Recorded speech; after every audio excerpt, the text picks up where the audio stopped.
Hi guys welcome back to my channel. Guys നമ്മൾ discuss ചെയ്യാൻ വേണ്ടി പോകുന്നത് ഈ സീസണിലെ ട്രാൻസ്ഫർ റൂമേഴ്സുമായിട്ടുള്ളൊരു വീഡിയോസാണ് നമ്മളിപ്പോൾ ചെയ്യാൻ വേണ്ടി പോകുന്നത്. ആദ്യം തന്നെ കീജ കവാസ്കേലിയ, വളരെ നല്ല പേര്. ഈ ഒരു പ്ലെയർ മാഞ്ചസ്റ്റർ യുണൈറ്റഡുമായിട്ടൊക്കെ ഒരുപാട് നെഗോസിയേഷൻസ് ഉണ്ടായിട്ടുണ്ട് എന്നാണ് അറിയാൻ വേണ്ടി സാധിച്ചത്. പക്ഷെ എന്തുകൊണ്ടാണ് യുണൈറ്റഡ് ഇങ്ങനെ ഒരു ഡീൽ ചെയ്യാത്തത് എന്നാണ് ഞാൻ ആലോചിക്കുന്നത്. അത്യാവശ്യം നല്ലൊരു യുണൈറ്റഡിനെ സംബന്ധിച്ചിടത്തോളം വളരെ നല്ലൊരു ഓപ്ഷൻ ആയിരുന്നു. നാപ്പോളിയൻ സെൻറ്റർ സ്ട്രൈക്കറായിട്ടും പ്ലേസ് ചെയ്യാം, അതുപോലെ സെൻറ്റർ ഫോർവേഡായിട്ടും യൂസ് ചെയ്യാം, വിങ്ങറായിട്ടും ഓൾറെഡി കളിച്ചുകൊണ്ടിരിക്കുന്ന ഒരു പ്ലെയർ തന്നെ ആയിരുന്നു. പക്ഷേ കൈവിട്ടുപോയി, പാരീസ് സെൻ ജർമ്മനിലേക്ക് മൂവായി എന്നാണ് അറിയാൻ സാധിച്ചത്. ഓൾമോസ്റ്റ് 70-80 മില്യൺ ഇടയിലാണ് ഡീൽ നടന്നത് എന്നാണ് അറിയാൻ വേണ്ടി സാധിച്ചത്. ഇങ്ങനെയുള്ള കാര്യങ്ങളൊക്കെ വരുമ്പോൾ മാഞ്ചസ്റ്റർ യുണൈറ്റഡ് മാനേജേഴ്സിൻ്റെ പച്ചക്ക് എന്ത് പറയണമെന്ന് മനസ്സിലാവുന്നില്ല. ഹോയിലൻഡിനൊക്കെ 80 മില്യനാണ് കൊടുത്തത്. 80 മില്യൺ കൊടുത്തിട്ടാണ് ആ മൊട്ട യുണൈറ്റഡിലേക്ക് കൊണ്ടുവന്നത്. എന്ത് ഇമ്പാക്റ്റ് കണ്ടിട്ടാണ് യാതൊരു വിധത്തിലുള്ള ഹൈപ്പോ കാര്യങ്ങളോ ഇല്ലാത്തൊരു പ്ലെയറിനെയാണ് ഇത്രയും, അതും യുണൈറ്റഡ് ഈ സെൻറ്റർ ഫോർവേഡ് ആ ഒരു പൊസിഷനിൽ അർജൻറ്റായിട്ട് നിൽക്കുന്ന ഒരു സിറ്റുവേഷനിലാണ് ഇതുപോലൊരു മഹാവിഡിത്തം കാണിച്ചത് എന്ന് മാത്രമാണ് എനിക്ക് പറയാനുള്ളത്.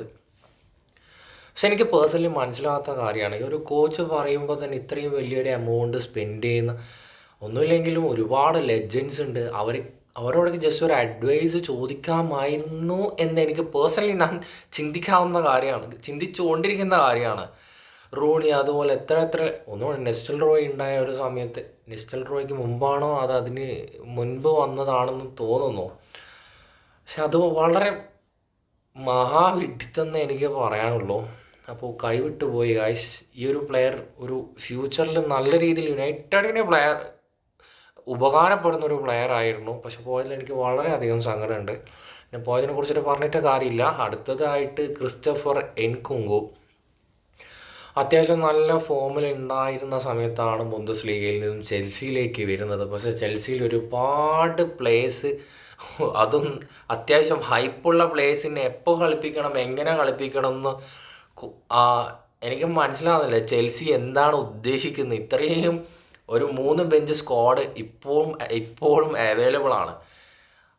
ആ ഒരു സിറ്റുവേഷനിൽ എന്തിനാണ് ഇത്രയും അധികം പ്ലേയേഴ്സിന് ഒരാവശ്യമില്ലാതെ വാങ്ങി വെക്കുന്നതെന്ന് എനിക്ക് മനസ്സിലാവുന്നില്ല. ചെൽസിനെ സംബന്ധിച്ചിടത്തോളം ചെൽസിക്ക് അങ്ങനെ ഒരു മണ്ടത്തിലൊന്നും പറയാൻ പറ്റില്ല. ഇഞ്ചുറി പറ്റി കഴിഞ്ഞാലും സെക്കൻഡ് ഓപ്ഷനും തേർഡ് ഓപ്ഷൻസൊക്കെ ഉണ്ട്. പക്ഷെ പ്ലേയേഴ്സിനെ സംബന്ധിച്ചിടത്തോളം അത് അത്ര ബെറ്റർ ആയിട്ട് എനിക്ക് തോന്നുന്നില്ല. അപ്പോൾ ക്രിസ്റ്റഫർ എൻകുങ്കു ഇപ്പോൾ നിലവിൽ റിപ്പോർട്ടുകൾ പ്രകാരം ബയൺ മ്യൂണിക്കിലേക്ക് പോകുന്നു എന്നാണ് അറിയാൻ വേണ്ടി സാധിച്ചത്. ചെൽസിയിൽ വന്നിട്ട് യാതൊരുവിധ ഇമ്പാക്റ്റും ഉണ്ടാക്കാൻ പറ്റാതെ പോയ ഒരു പ്ലെയറാണ് ക്രിസ്റ്റഫർ എൻകുങ്കു. അടുത്തതായി ജൊനാഥൻ ഡാവിഡ്സ്. ഈ ഒരു പ്ലെയറിനെ കുറിച്ച് ഞാൻ മുമ്പേ വീഡിയോ ചെയ്തതാണ്. റോബർട്ട് ലെവൻഡോസ്കി നെക്സ്റ്റ് സീസൺ പോകുന്നു എന്നുള്ള റൂമേഴ്സാണ് വന്നുകൊണ്ടിരിക്കുന്നത്. പക്ഷേ സ്റ്റിൽ നല്ല ഫോമിൽ തന്നെയാണ് ലെവൻഡോസ്കി പോയിക്കൊണ്ടിരിക്കുന്നത്. എനിക്ക് തോന്നുന്നു മോഡ്രിച്ചിനെ സംബന്ധിച്ചിടത്തോളം, പക്ഷേ മോഡ്രിച്ചുമായിട്ട് ഒരിക്കലും കമ്പയർ ചെയ്യാൻ വേണ്ടി സാധിക്കില്ല. കാരണം മോഡ്രിച്ച് ഒരു സെൻട്രൽ മിഡ്ഫീൽഡർ റോളിൽ കളിക്കുന്ന ഒരു പ്ലെയറാണ്. ഗോൾ സ്കോർ ചെയ്യണം എന്നുള്ള ഒരു പ്രഷർ മോഡ്രിച്ചിനില്ല. പക്ഷേ ലെവൻഡോസ്കിനെ സംബന്ധിച്ചിടത്തോളം അങ്ങനെയല്ല. ബാഴ്സലോണ എന്ന ക്ലബ്ബിൽ കളിക്കുന്ന ഒരു പ്ലെയറാണ്.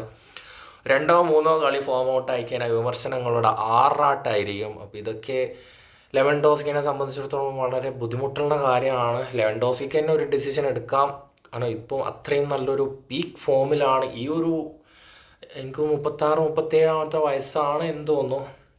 ഈ ഒരു വയസ്സിലും ഈ ഒരു സീസൺ, കഴിഞ്ഞ സീസൺ ആയാലും വന്ന ആ ഒരു സമയം തൊട്ട് കുറച്ചൊരു സമയം അത് ടീമായിട്ട് സെറ്റാകാൻ വേണ്ടിയിട്ട് കുറച്ചൊരു സമയം മാത്രമേ വന്നിട്ടുള്ളൂ ലെവനെ സംബന്ധിച്ചിടത്തോളം.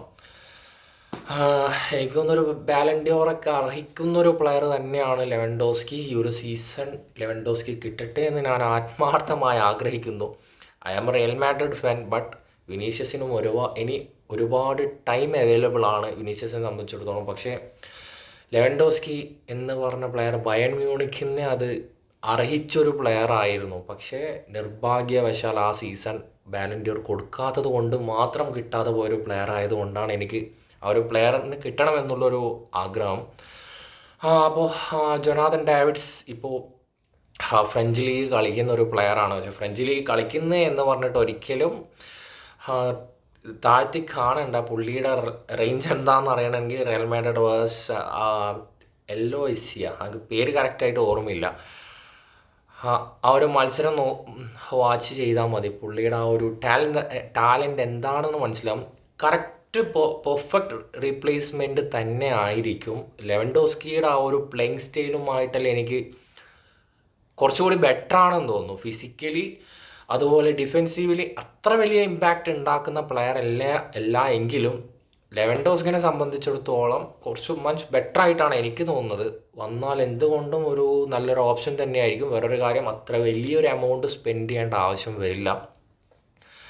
നിലവിൽ എനിക്കൊന്ന് 30-40 മില്യൺ ഓഫർ ചെയ്താൽ എന്തായാലും ബാസയിലേക്ക് വരാനുള്ള സാധ്യത വളരെ കുറവാണ്. അതുമാത്രമല്ല, പുള്ളിക്ക് ബാഴ്സലോണയിൽ കളിക്കാനുള്ള ആഗ്രഹം വളരെ കൂടുതലാണ് എന്നാണ് അറിയാൻ പറ്റുന്നത്. ഡ്രീം ക്ലബ്ബ് എന്നൊക്കെയാണ് ഒരുപാട് ഇൻ്റർവ്യൂസിൽ പറഞ്ഞിട്ടുണ്ടായിരുന്നത്. അപ്പോൾ എന്തുകൊണ്ടും അത് ബാഴ്സലോണയിലേക്ക് വന്നാൽ ബാഴ്സലോണയ്ക്കും അതുപോലെ ഡേവിഡ്സിനും അത് ഫ്യൂച്ചറിൽ വളരെ നല്ല രീതിയിൽ യൂസ്ഫുൾ ആവും എന്നാണ് വിചാരിക്കുന്നത്. അടുത്തതായി കെയ്ൽ വാൽക്കർ, സിറ്റിയുടെ റൈറ്റ് ബാക്ക് പൊസിഷനിൽ സിറ്റിയുടെ നിലവിലെ ക്യാപ്റ്റനാണ്. പക്ഷേ ഇപ്പോൾ ബാക്ക് ടു ബാക്ക് ഇഞ്ചുറി പ്രോബ്ലംസൊക്കെ വന്നുകൊണ്ടിരിക്കുന്നു. പുള്ളിയുടെ ടാലൻറ്റിനെ കുറിച്ച് പ്രത്യേകിച്ച് മെൻഷൻ ചെയ്ത് പറയേണ്ട ആവശ്യമില്ല എന്ന് ഞാൻ വിചാരിക്കുന്നു.